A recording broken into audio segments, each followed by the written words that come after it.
Greetings everyone, this is Mr. Mullen. In this podcast I'm going to be doing a lesson on conservation of momentum involving point masses moving in a straight line. But first I want to kind of warm us up to get us thinking about conservation of momentum in the context of our lab. So a disk is rotating, this is our little warm up, a disk is rotating on a central axis with angular speed omega. A part of the disk unfolds so that the object can now be approximated as a disk and two smaller point masses. So afterwards, it should look vaguely familiar. It now unfolds so that it looks like a disk with two smaller point masses. What approximate angular speed will the object rotate if the new configuration produces twice the rotational inertia as the base disk? So now the mass is getting more outwardly distributed. What if rotational inertia were twice what it was? So go ahead and pause this video and try to do an evaluation and then come back in a second. Alright, so let's see how you did. So a couple different ways we can do this. And the second question was how could you calculate the rotational inertia of the overall object afterwards, which you're going to have to do on the lab. So one way to do it is to say, well, L is going to be constant. This is going to be a set value because in this example there's no net external torques that it's talking about. So if it's just unfolding, you may be doing some work on those point masses. This system may be doing some work on those point masses to move them out. So that might take some energy or add some energy to the system. But in terms of net external torques outside the system, there's no work being done, no net external torque. So momentum is going to be a set value, even if energy is not. So if that's the case, then I know angular momentum is, in the initial situation, I have some angular momentum, and afterwards it says I've got twice the rotational inertia is what I initially had. So if that is going to maintain a constant value, then the only way that's going to happen is if I have half the initial omega. Another way that we could do this is looking at my base formula. Solve for I is equal to, not solve for I, solve for omega to see how omega is changing. So omega is equal to L over I. So if L is constant, then omega is inversely proportional to I. So if I times 2, omega times a half. Okay, so that's another way that we can do this. There's lots of ways that we can proportional reason at this point, but that works totally. Cool. How could you calculate the rotational inertia of the overall object afterwards? So for our lab and what we can do here, we can just add the total rotational inertia of the whole thing. We could do 1/2 mr squared for the disk, plus we've got plus mr squared for a point mass, plus mr squared for another point mass. Taking note that these two radii are a little bit different than the radius of the disk. I'm drawing some pictures on here. So there's my radius there, there's my r here. So hopefully you've got all these measurements and you're able to do that. Alright, so let's get into the lesson. We're going to talk about conservation of angular momentum involving point masses moving in a straight line. Alright, so this is from our example handout. Example number 20, we have a 0.3 kilogram ball is tied to a 80 centimeter long string, which is then tied to a support to hang down freely.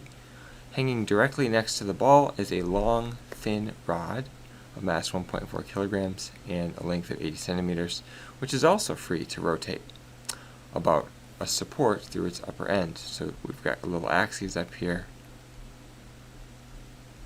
that they can rotate. Okay, so the ball is pulled back some distance from the position shown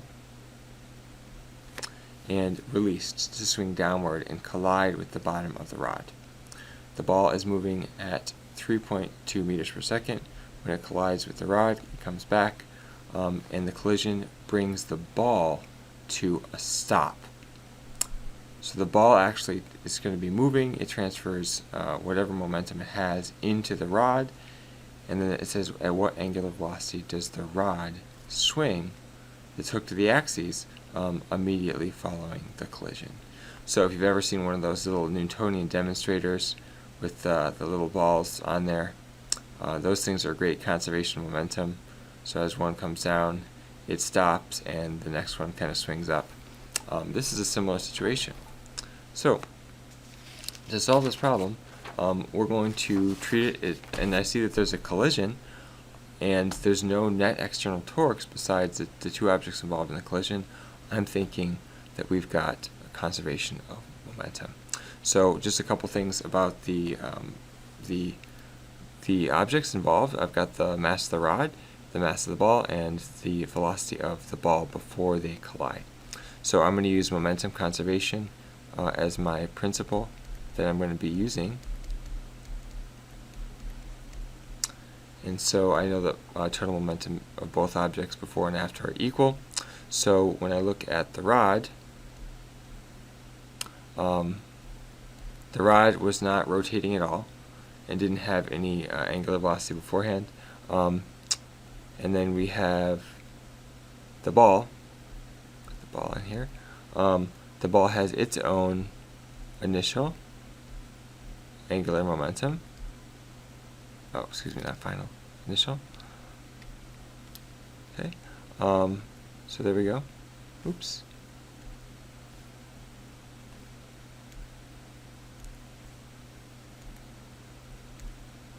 And then afterwards we have the rod.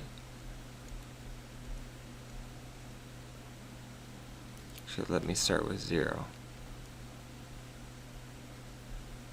Because the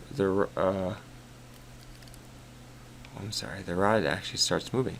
The rod starts moving, so the rod is going to swing back up. So we've got its I, we'll just call this final, omega final, and this was the rod. And then we've got the ball, it actually said it stopped moving and transferred all of its momentum. So really, the transfer of momentum is going to be from the ball directly to the rod. Now I said a moment ago that this was a podcast for point mass moving in a straight line. We're not quite there yet. So this is still just a standard collision between two objects that are in the angular realm. But that point mass, that ball, even though it's kind of tied to this thing and swinging down, at the moment they collide, it really has a tangential velocity, and it's almost like it was moving in just a straight line at that instant. So I just want us to keep that in mind. So when I look at the I of the ball, I have mr squared, which is just going to be the ball point mass. Okay, and then that's all equal to omega, and I don't know the angular velocity of the ball before the collision, but I do know its tangential velocity at that instant, right there. So I'm going to turn that into an angular quantity, and I'm going to say that omega is actually going to be the v over r. And I got this from, of course, that the tangential velocity at that instant is equal to omega r, depending on where it is, the radius that it's out there. So when I plug that in, one of my r's will actually cancel, and that's going to be all equal to the angular momentum of my point mass. Now I go and look up the angular momentum for a rod formula of a certain length, and I is going to be 1/3 times the mass of 1.4 times the length of 0.8 squared, and then that's going to all be times omega f. And so just kind of like simplifying that little expression there, it's going to be equal to 0.299 omega f. So when I kind of finish this all out, what I'm left with on top is r times m times v. I'm rearranging those on purpose. It's going to be equal to 0.299 omega f. Alright, so when I look at this here, I just want to kind of take a moment to just say, it's interesting that I have m times v. This is a collision, remember. We're talking about conservation, and we were talking about conservation of angular momentum. It's interesting that I have m times v, which is also just the linear or translational momentum. So another little link between rotational and angular, when I've got this thing that I'm treating as a point mass with a certain velocity, there I see it again. So now I could actually come to this point and plug stuff in now. The radius of that ball is 0.8. Its mass times its current velocity is equal to 0.299 omega f. And then I'm going to get that omega f is equal to 2.6 radians per second. Okay. So after I get through looking at this problem, let's kind of make a generalization about an angular point mass, angular momentum of a point mass that's moving in a straight line. So this is just a little picture of me here, or this could be you. And if you're watching someone walk by you in a straight line, okay, here they're walking, and you're kind of sitting in your chair watching this person watch by, or you're in the hallway, whatever.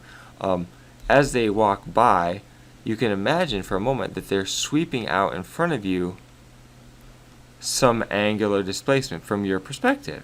Okay, and so from your perspective, they do actually have an angular velocity, and it turns out that it's going to depend on, of course, how fast they're moving, and it's also going to depend on where you are in relation to that person. If they're really close to you, then it's going to look like they're covering a much greater angle in the same amount of time as if they're really far away. If I'm standing over here, he's going to be covering a much wider span than if I were far away. So it depends on that radius away from that person's kind of straight line path. I could even call this a little r perpendicular there. Okay, so when I look at angular momentum for an object moving in a straight line, and I'm all in rotational standards, if I can treat the object like a point mass, and I can relate that, okay, if it has a certain angular velocity at some moment in time, it's based on its velocity and its radius, using the same link we just mentioned above, relating those two, and we cancel our r's. What we're left with is r times m times v. Okay. But I want to actually kind of point out that this v is that tangential velocity, or I'm just going to put a little arrow on here to kind of help us remember that this is a velocity with a direction, that little tangential velocity. Okay. And I also want to point out that r was really that perpendicular radius away from where that velocity was going tangentially. So when I look at that, r perpendicular, that's the moment, or that's the radius that applies to this velocity being tangential. That tangential velocity, which is where I was coming from with this omega is equal to vt over r. So when I summarize all of this, I'm going to take my m times v, which we know as linear momentum, and I'm going to rewrite this as a new little miniature formula that's not on our equation sheet. And that is going to be that the angular momentum is going to be equal to r times r perpendicular times p, the linear momentum of an object. So this little r is going to be the component of my radius, okay, my radial line, my radius, that is perpendicular to the direction of momentum, or really where momentum came from, velocity. Okay, where the direction of the momentum came from was the velocity. So it's the component of the radius that's actually perpendicular to the direction of the velocity, because they need to be perpendicular because we're talking about vt, or that tangential piece. Okay, so this is not on our equation sheet, but if we know that it's a point mass, we could actually work it out if we had to, and derive that. So you'll want to be able to do that. Alright, so we've got an example for point mass conservation now. So I'm going to draw a little picture out here. It's talking about a particle moving at a certain speed in the positive y direction across a frictionless plane. So, and it gives me some coordinates here. When the particle is at point 3 meters, 0 meters, calculate its angular momentum relative to. So let me draw out what I'm going to be analyzing here in a second. So I've got draw my little picture here, and I've got 1, 2, 3, 4, 5. 1, 2, 3, 4, 5. Okay, so here's our little data points. So it says I am at a point 30, and I'm moving in the positive x direction, y direction, excuse me, at a speed of 4.2 meters per second. Beautiful. So it's cruising along here, and I'm just going to kind of draw a little dotted line showing which way I'm moving. And then it says calculate its angular momentum relative to. And remember a second ago I said if you're standing at a different point in space, that object that's traveling a straight line is going to be sweeping out a different amount of angle in front of you at that time. So they're going to have a different angular velocity, and therefore a different angular momentum. So it's a point mass moving in a straight line. So I can use my new little formula, r perpendicular m times v. Okay, this is going to be something I'm going to use if the object is moving in a straight line, and I know its velocity. And so when I look at from the origin, okay, I'll just call this is point A over here. We're looking from the origin's perspective. As I watch this object kind of go by, I'm going to notice that I am standing my r perpendicular. Here's my little radial line for A. Perpendicular to that is going to be 3 meters away. And then the mass of that object is 25 grams. Divide that by 1,000.025 kilograms. And then we've got a velocity of 4.2 meters per second.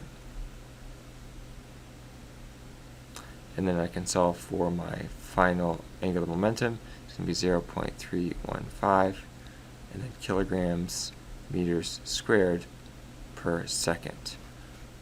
Okay, kilograms meters squared. So velocity is in meters per second times another meter from the radius times a mass in kilograms. Okay, the point 0.2 meters. So now I'm going to draw B here. Okay, from B's perspective, what is he going to see this go by? And as B watches, so here is the radius I'm drawing here. This is r. But if I look at the velocity, if I want to find the component of the radius that's just perpendicular to, for B, it's actually going to be this upper dotted line I drew up there. So that's going to be my r perpendicular. It's going to be the radius component that's perpendicular to. So I just have that 3 again. So I can do the same thing. L is equal to r perpendicular times m times v. And when I do everything, it's still 3 meters away from the kind of the line of the velocity.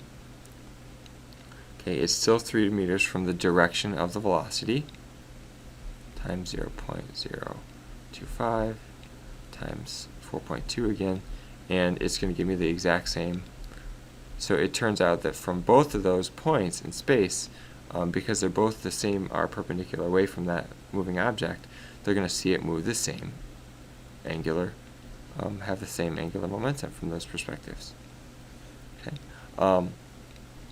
Still 3 meters from the direction of the velocity. All right, the last one is at the point 3 meters, 5 meters. So I'm going to be drawing my point way up here for part C. And from that perspective, I'm watching this object come towards me in a straight line. From my vantage point, is it sweeping out any angle in front of me? No, it's not. So because my radius perpendicular, that's my radius at this moment in time, my radius perpendicular to that direction of the velocity, well, there is none. The radius is all parallel component. So r perpendicular is 0. So my angular momentum is going to be 0. It's not rotating around. There's no angular displacement from C's perspective. All right, hopefully that's been helpful. I've got one more example number 22, that we're going to try to apply this point mass moving in a straight line to an actual collision. So here we have some information about a stick that rests on a frictionless table. It's free to pivot about one end. So we'll draw our little axes here. And then it's fixed in place to act as an axis of rotation. So the stick is hit in the center by a 50-gram ball moving at 12 meters per second in a direction perpendicular to the stick's length. The ball adheres to the stick. Okay, we've got a nice little sticky collision, perfectly inelastic. Calculate the rotational speed after the collision. Okay, so I have got a point mass moving in a straight line involved in a collision with a rotating object. So if I'm talking about a collision involving rotation, I'm thinking with no net external torques outside just these objects interacting with each other. So all the torque is going to be internal between the ball and the stick. Then I know that my angular momentum is going to be a conserved quantity. So I can go ahead and beforehand, I've got my ball is going to be, I'm going to treat as a point mass moving at a straight line. So we said that that was going to be equal to r perpendicular times m times v. And then the stick was not moving. And then after the words, the ball is now stuck with, so say here's my ball. It's stuck together with the object, so it has its own rotational inertia. And then I've got the stick now has its own rotational inertia and final angular velocity, and you'll notice that both omega f's are the same because they're stick together. So I can actually go in and plug in my mass as 0.3 times 0.05 is going to be the mass in kilograms divided by 1,000 there, and the velocity of that ball is moving 12 meters per second, equal to, and then I can factor out my omega f, and I can go look up my formulas for ball and stick. So the ball is mr squared, and the stick is going to be a rod that has a certain length with an axis at one end. So I look up that formula, and it's going to be 1/3 ml squared. And notice there are different masses there. And so this is my ball, this is my stick. When I plug in these values and I solve for them, my ball's rotational inertia is going to be 0.0045 plus my stick's is going to be 0.096. So there's my ball, there's my stick, and then that's all times omega f. Then on the left-hand side, we're going to simplify this down to 0.18. Then when I solve for omega f, we're going to have 1.79 radians per second. And something I kind of glanced over is the r how did I get that? Well, this is my direction of my velocity, and at any given point, my radius, this is my radius, but my r perpendicular is going to be, of this radius, it's just the component that's perpendicular to the velocity.